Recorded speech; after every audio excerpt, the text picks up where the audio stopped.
স্ত্রীকে চিনবে না, স্ত্রী স্বামীকে দেখে পালিয়ে যাবে, বন্ধু বন্ধুরে চিনবে না, পীর সাহেব মুরিদরে চিনবে না, মুরিদ পীর সাহেবরে চিনবে না, দলের কর্মী তার নেতারে চিনবে না, নেতা তার কর্মীরে চিনবে না, বন্ধু বন্ধুরে দেখে পালাবে। কঠিন মুহূর্তে সূর্যটা মাথার কাছে চলে আসবে, জমিনটা তামার জমিন হবে, আজকের জমিনের মতো নয়।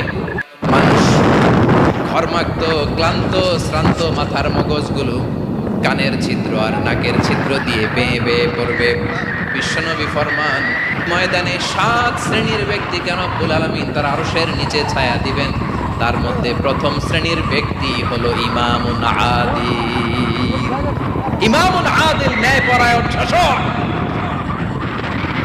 যে ইনসাফের সাথে বিচার করে, যে জাস্টিস সমাজে সার্ভ করে, যে সুশাসন নিশ্চিত করে।